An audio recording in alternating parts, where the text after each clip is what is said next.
That was a long way to get here. So let's talk about budgeting. How many of you already do a budget for your own personal finances right now? Okay. Some of you halfway there, some of you have a little bit.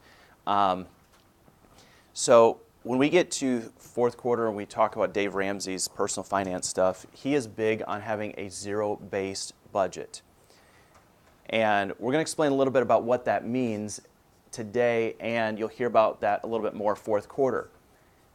That does not mean that you are taking all of your money and spending it down to zero every single month. What that means is that you are intentionally designating every penny that you earn to a specific location. And that is really the goal of budgeting. A lot of times we do this when we get our money. At least this is the way that I was in high school, is that we get our paycheck, I pay my bills, whatever money I have left over, I then divide it up among whatever fun stuff I want to do. Maybe if there's anything left over, I'll throw it into savings. And we get in those habits, and then we've worked a job for 6 months, a year, and we have zero savings because we've not intentionally designated that money to set aside. Or we come to an opportunity to give to somebody else. Maybe it's a missionary, maybe it's somebody in need, and we really want to give them something, but we have no money in that checking account. Or maybe it's something that we really, really want. And it's Black Friday, and it is like $50 cheaper than what I can ever get it for, and it'd be awesome to buy it. But I'm short in my checking account because I have not saved up money.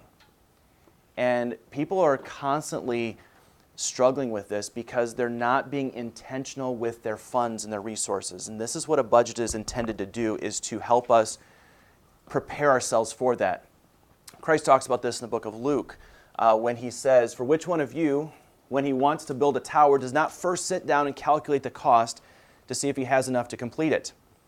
Otherwise, when he's laid a foundation and is not able to finish, all who observe it begin to ridicule him, saying, 'This man began to build and was not able to finish.'"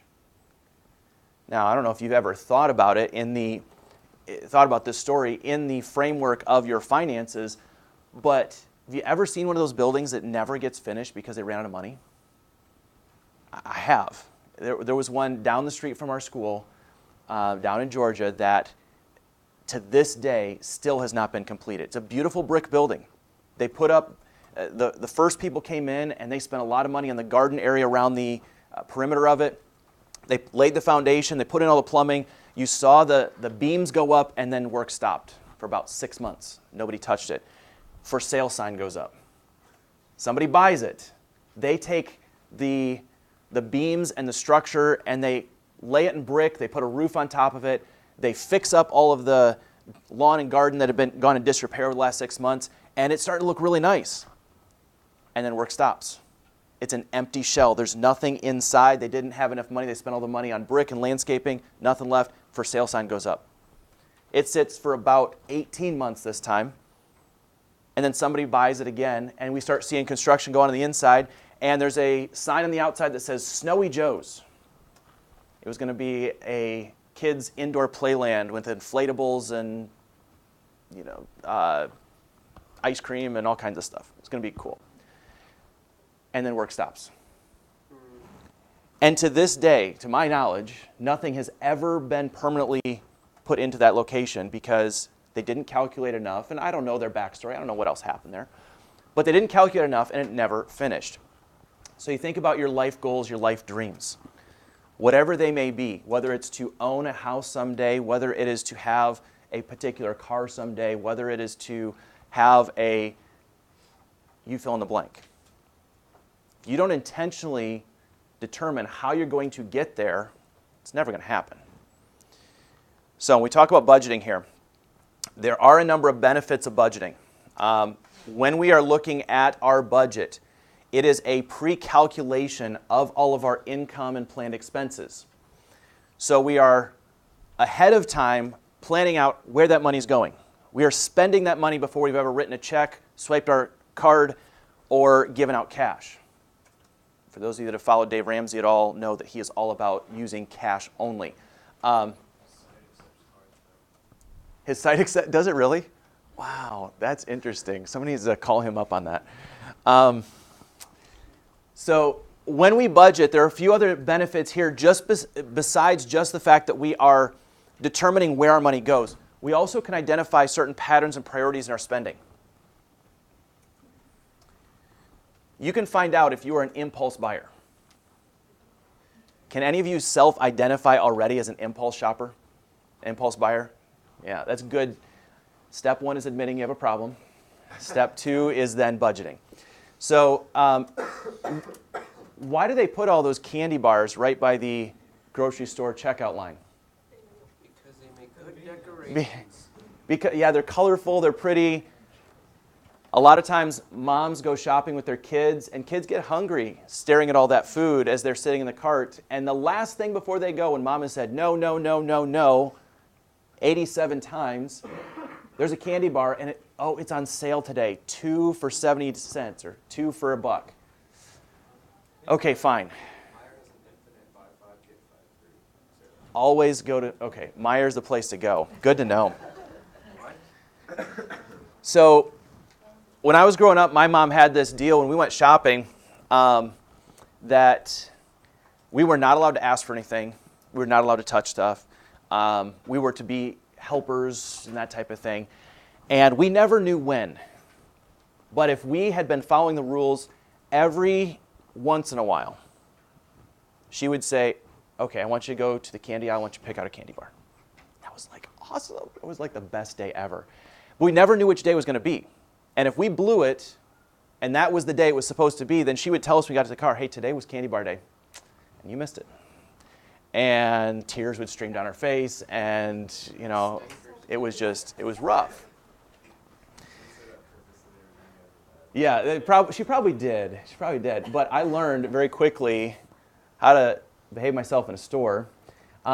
Impulse buying is that idea of unplanned purchases. So these are things that come out of your budget, that are not planned in your budget.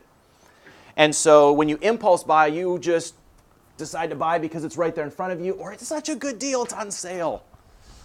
Well, it's going to blow your budget if you do that too often. Because it could take money away from more important things. Now, budgeting also prevents potential conflict, especially with people that you may be sharing an account with someday.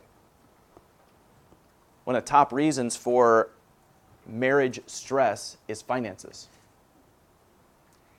And if you start dating somebody, and eventually that leads to marriage, where you have not discussed your personal spending and your philosophy with money, it's going to come hit you in the face at about 6 months into that wedding, into that marriage. When all of a sudden you are an impulse shopper and you like to buy stuff when it's on sale and you just go spend, spend, spend, and your spouse is a saver. That is not going to be a fun dinner conversation. In fact, it's probably going to be a lonely one because you're going to be on your own for dinner. Having these conversations ahead of time, knowing your own spending habits and knowing that person that you are getting to know and their spending habits can avoid that conflict. So there are times where I will use personal illustrations from my own life. And my wife is aware of it, and I would say it if she were in the room too. So I know many of you have her in class. So the key is don't run across the hall and say, hey, do you know what Mr. Jones said about you in class today? Yeah, she probably does, because we've had these conversations. We've talked through it. So I would not say anything. Plus, I record my classes, so she can go back and listen to it. I'm not dumb, okay? Potential conflict. So I am a saver. Some people might call me a tightwad, a spendthrift, Scrooge, maybe. Cheapskate, yeah. I'm always looking for the best deal. I don't like to spend money. I enjoy spending money, but I don't like seeing it deposited or deducted out of my savings account. My wife, on the other hand, she's a spender, and she likes to spend money, and she enjoys shopping very, very much. In fact, that's one of the things that when we go out on a date or when we enjoy time together, I'll say, hey, let's go shopping. And she's like, yes, let's go. Because she knows that if I'm there, then she can spend money and we're not going to get in an argument. But one of the things that we do is we have budgeted into our monthly budget certain amounts for certain categories in our personal finances. And there is some money, for instance, we have money set aside for clothing. And she knows that we have X amount of dollars every month we can spend on clothing. And if she does not spend all that money, let's say in the month of December, then she can carry that over to January, and then she can go out and she can spend money without having to talk to me about it and say, hey, I found this really good deal. I went out and I spent $187. Well, I had it in the account. I had it in our savings. Oh, okay, great, no problem. We did not have that early on in our marriage. And then came along the iPhone. And I was able to set up alerts when our credit card was being used or our debit card is being used when it hit a certain threshold. And there were a couple of times, in fact, this happened, I think it was last year, where I got an alert from our debit card that said X amount of dollars was spent at Meijer this afternoon. Well, to my knowledge, my wife was not going to Meijer. She was still in her classroom. I didn't realize that she had, part of her prep time, she had to run to Meijer to get something. I think it was for school. She found some really good deals on some other things. She ended up spending a whole lot of money. And I started panicking, thinking that our credit card had been, or our debit card had been compromised, because that actually had happened a few years ago. And so I'm calling her, like, hey, is that you? Are you doing it? And she's like, yeah, relax. By the way, I've got the money in our account. We're okay. But it helps to avoid some of those potential conflicts with your family members if you have a budget, so that you're not overspending or being so thrifty that you feel like, or that your spouse feels like they can't ever spend money. So having that in agreement ahead of time, this is really your first step in financial planning, and making sure that you have an outlook, a goal set that you can actually accomplish. And a budget can change from month to month. Your income may not change, but you may determine, well, last month we did not have enough money set aside for groceries. We need to increase that for groceries this month. And that means we got to take money out of our entertainment fund in order to be able to have enough groceries for everybody. So it's really important that you look at all of those things. And it's also evidence of a proper stewardship of our money. It's really, really important that we put a biblical framework around money and understand that money is not our own. God gives it to us as a tool to accomplish His purpose in our life. And if we can get that into our head to begin with here, that money is simply a tool to help us accomplish God's work, then we are going to have a much better outlook on our financial system than if we are just trying to accumulate as much as we possibly can for our own self-gratification and our own glory. And God's not going to bless that either. And sometimes God chooses to give some of us more of it than others, and hopefully you are being a proper steward of that as you designate it for specific areas in your life and the life of others. So, let's talk about stretching your budget a little bit and how we can do that. Some of you may have to do this in your projects. For some of you, your $3,500 a month is going to be eaten up very quickly. Others of you, you may have plenty left over and you might be able to put a lot into savings. It depends on your own personal taste and preferences. Some of you are going to have a hard time living without cable or Netflix, a Netflix subscription. So you need to include that in your budget. For others of you, you don't care about it and you're not going to have that expense in your life. So some things to think about when you are stretching the budget. When it comes to groceries, there are 2 projects on that project sheet that deal with grocery shopping. When you are grocery shopping, look to find deals, find stuff that's on sale, search for coupons. Those are really important when you are trying to stretch your finances. When you are doing your projects, you are welcome to use both of those things, but you must document it and either include a photo or the actual coupon itself if you're planning to use that to save yourself some money in your project. Eat at home. Eat at home. Stop spending money on takeout. If you're trying to reduce the amount of money that is flowing out of your account every month, start making your own meals. Learn to cook. There's plenty of stuff on YouTube. Pinterest is great for that. Yeah, I do have a Pinterest account. It's okay. Life is not going to end. But I find a lot of good recipes on there. I made some stuff over the break that was just pretty awesome. That cinnamon roll some of you guys saw on my Twitter account, that was a Pinterest idea. So, knock it if you want to. I don't care. Make some good stuff. Avoid expensive and fad clothing. When you think about the clothes that you wear and how much that costs, that may be a priority for you. And you might say, well, I can't wear off-brand stuff because my friends would think I'm weird. Okay, well, that's a decision you've got to make. But if you are trying to stretch your finances, this is an area you can do it. And when you think about it, does it really matter what brand your jeans are, your coat is, as long as it covers you and it looks decent on you? I realize this is coming from an old guy that doesn't really care about what he wears. But number 4, buy stuff on sale. Anybody shop at Kohl's? Okay.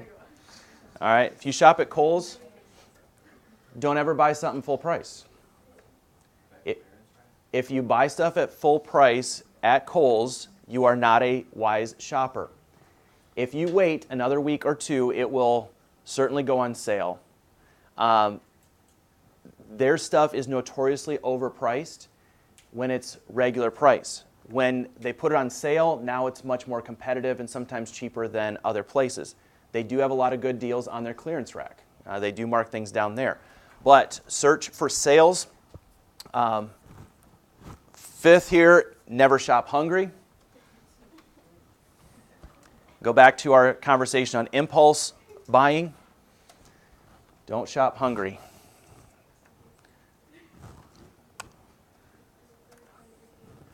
Search for free entertainment.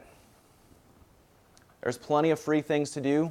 Now, again, there are things that you may do or you may put a priority on that are not free, and that's part of your own personal decision. But again, if you're looking for an area, you may not do all of these things, but if for you need to stretch your budget a little bit, find free things to do that are not going to cost you a whole lot. Help you cut down those costs. Number 7 here, conserve energy.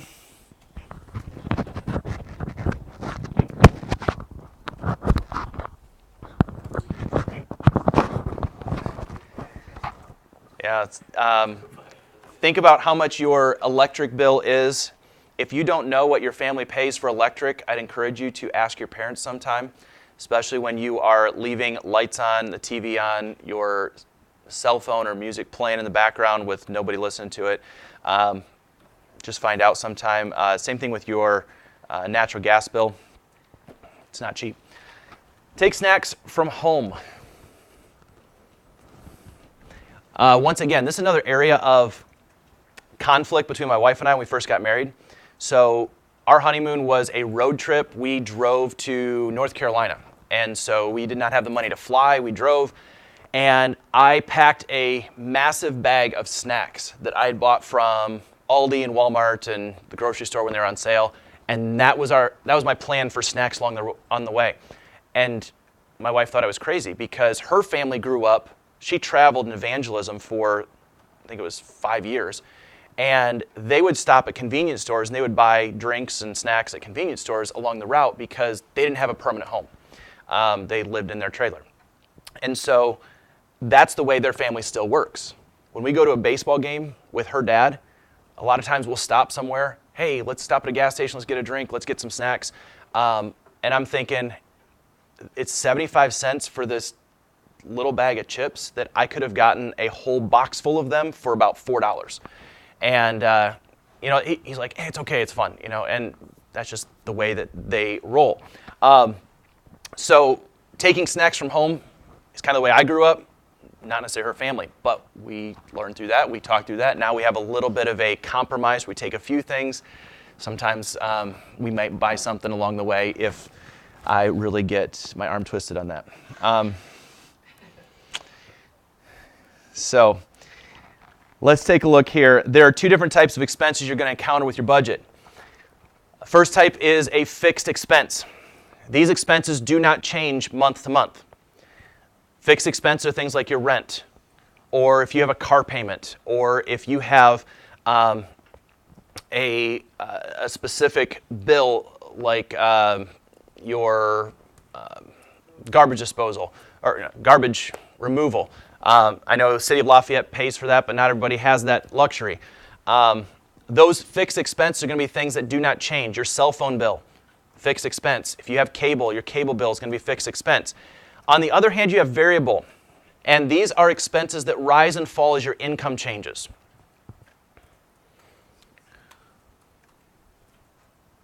So these are things like your entertainment category often is a variable expense where as you make more money, you may decide, I'm going to do a few more expensive things.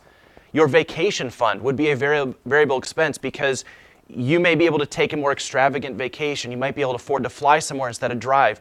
You might buy a membership to a theme park or something like that that you would not necessarily spend if you were not making a little bit more money. Your Starbucks account might have a little bit more money in it if you're making a little bit more. So those things are variable. They can change from month to month. You got to think about those type of things.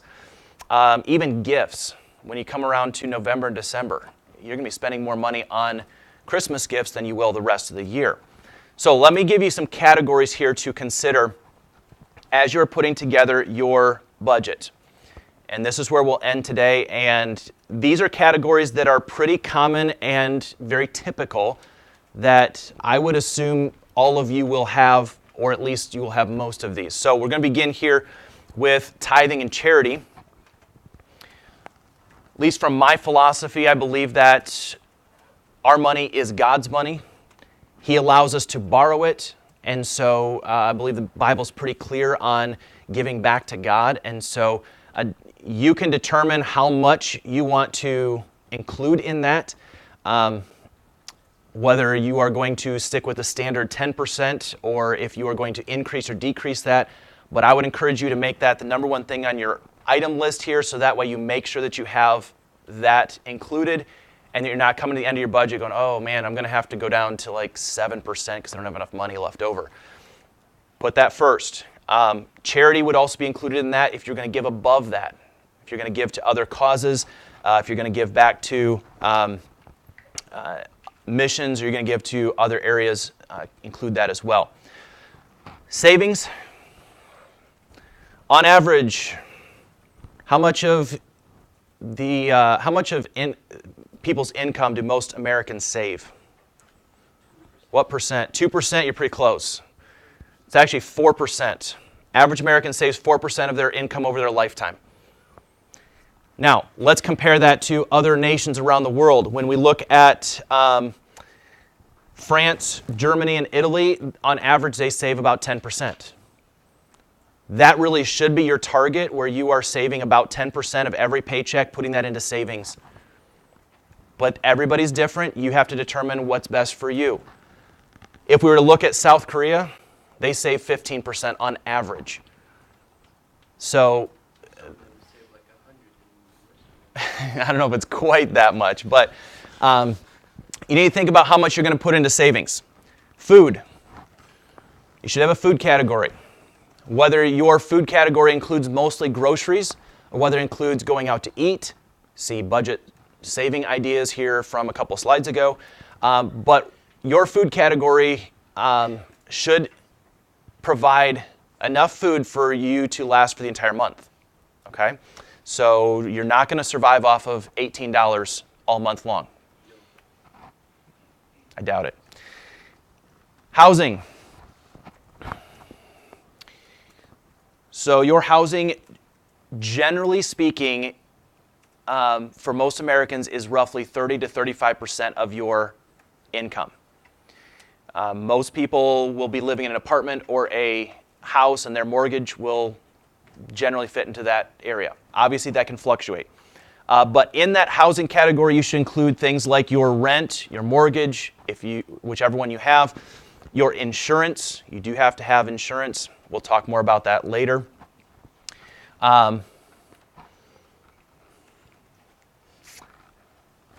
Escrow account.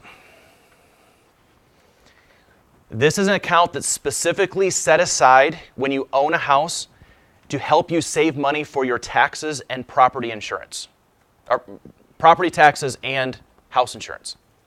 Because you pay those generally once a year. Some places they have you pay it every 6 months. But if you don't have that money saved up and all of a sudden you get this huge property tax bill, you're in a whole lot of trouble. So a lot of mortgage companies will require this, and they will automatically build this into your payment.